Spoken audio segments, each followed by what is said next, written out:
The views and opinions expressed on the Nova Society are those of the panelists and guests and do not necessarily reflect the views or opinions of the Phoenix Research Institute or any institution which any panel member is associated.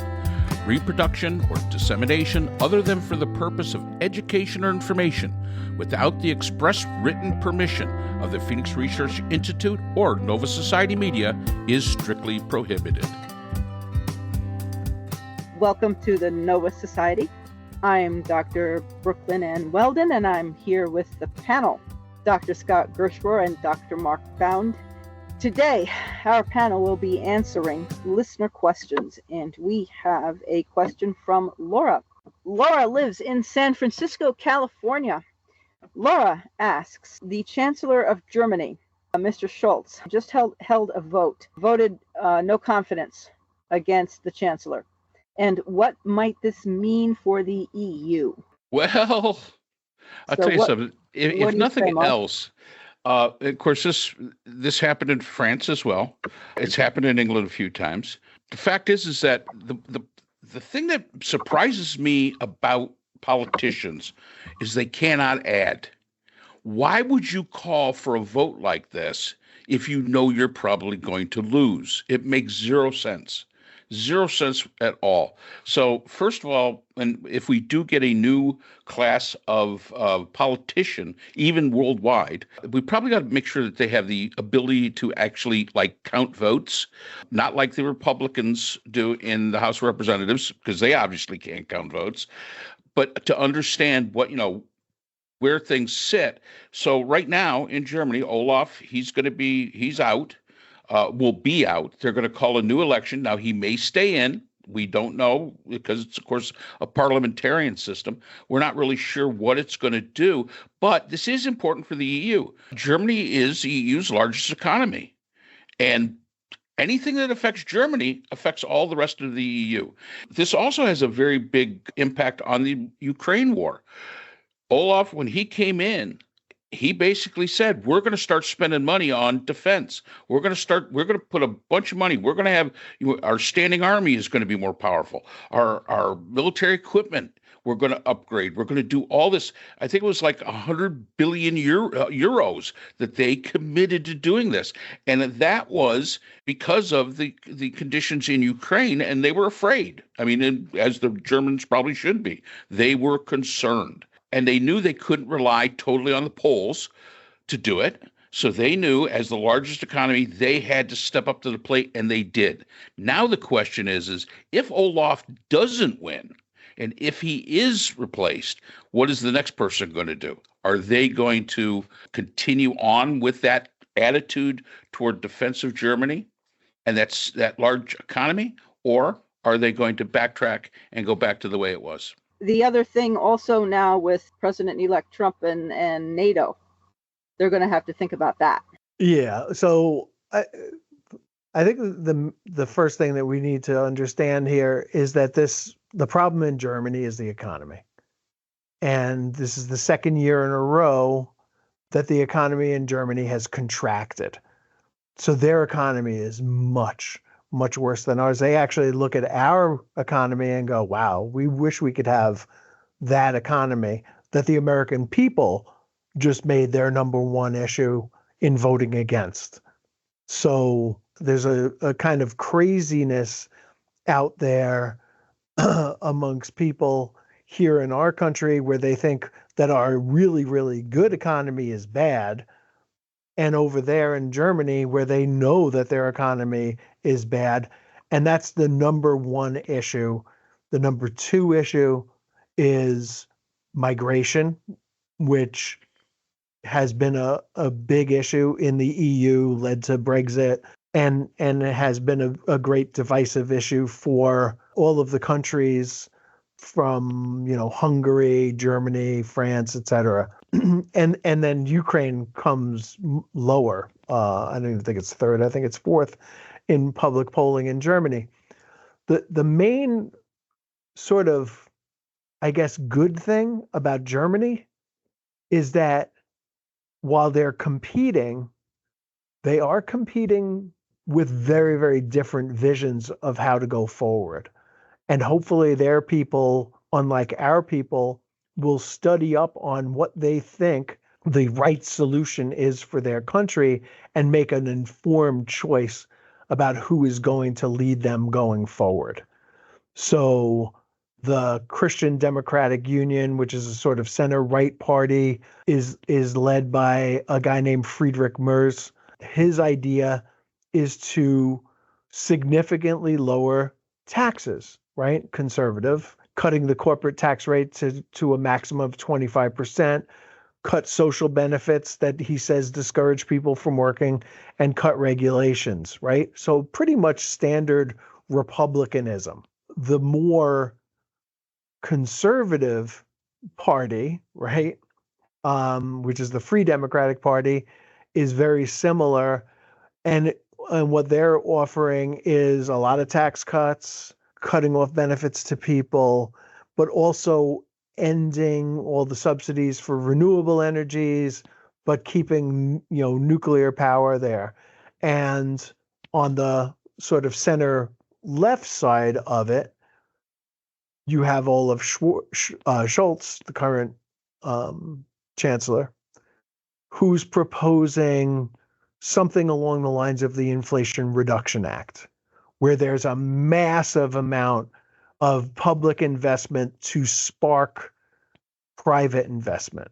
And he's looking at the Inflation Reduction Act and all the good stuff that Biden has done in this country as the solution to the problems that Germany has with their economy. I think, personally, that that's probably going to keep him in office, but there are other leftists who are green, right, and are even more free spending, I guess is the word. I'm not really like investment heavy in infrastructure and in bringing down the costs of energy by investing more in alternative energy and so on.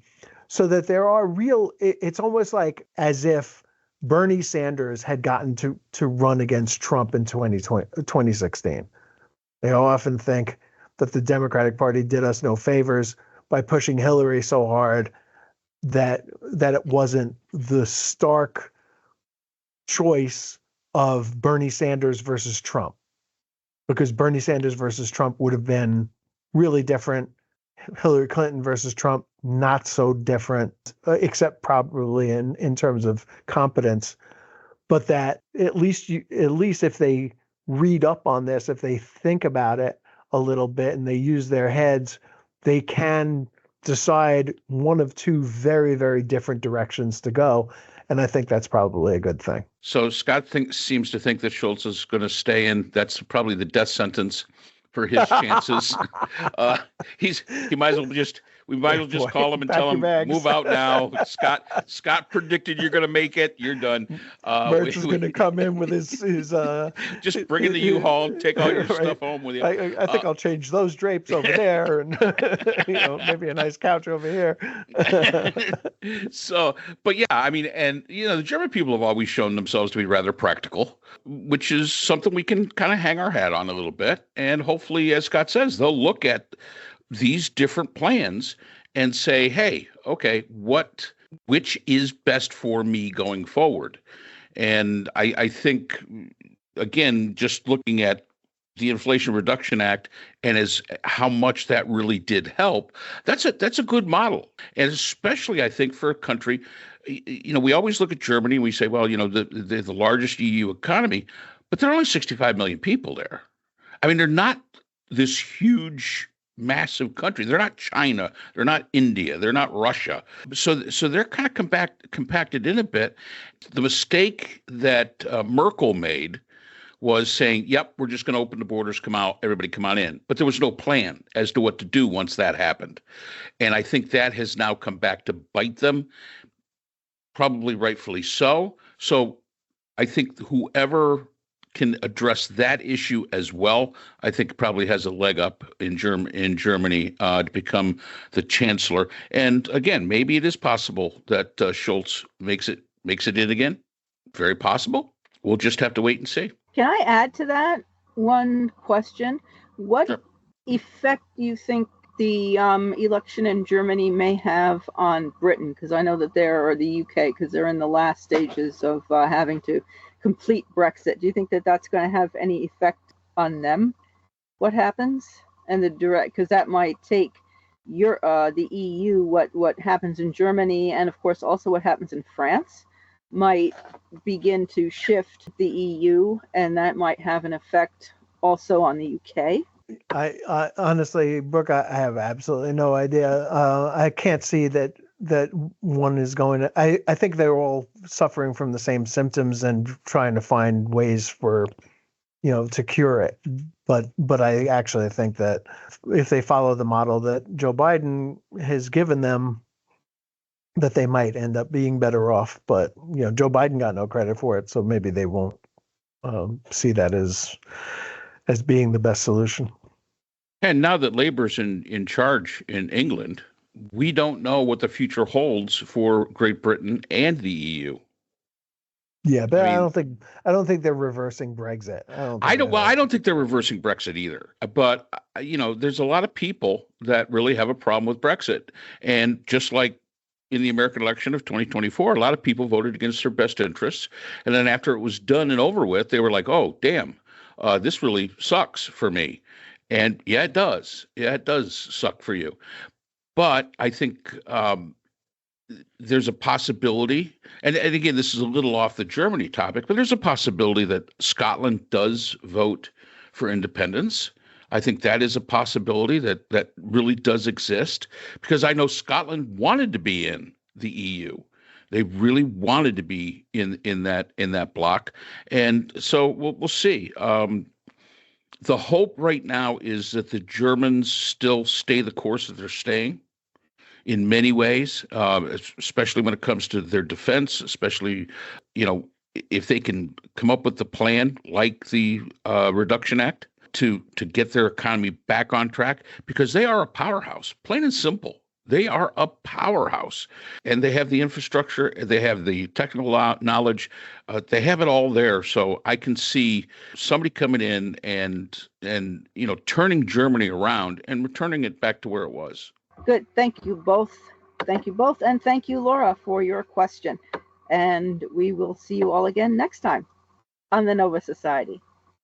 So that's all the time we have for today's episode. The Nova Society is a production of the Phoenix Research Institute. We'd like to thank our sponsor for this week's episode, the Phoenix Research Group, an independent research consortium offering social issue solutions to NGOs and international government agencies through multidisciplinary, nonpartisan, and unbiased research. We'd also like to thank our podcast partners, Buzzsprout, who hosts the Nova Society, Audacity, our editing partners, Podkite, who does all our analytics, iHeartRadio, where people get their music and podcasts, Apple iTunes, the largest source of music and podcasts on the internet, Spotify, the most popular source for the Nova Society. The Nova Society is available on all these and other quality platforms mentioned in our description. We'd like to thank our listeners. Without you, the Nova Society would not be possible. If you have a comment, a question, or would like to be a guest on the Nova Society, we can be reached at nova.society.podcast@gmail.com. Always remember, the power of society is knowledge. So for Dr. Scott Gershwer, Dr. Priscilla Hobbs, Dr. Brooklyn Ann Weldon, and all of us here at the Nova Society, I'm Dr. Mark Bound. Be well, and we hope to see you again next time.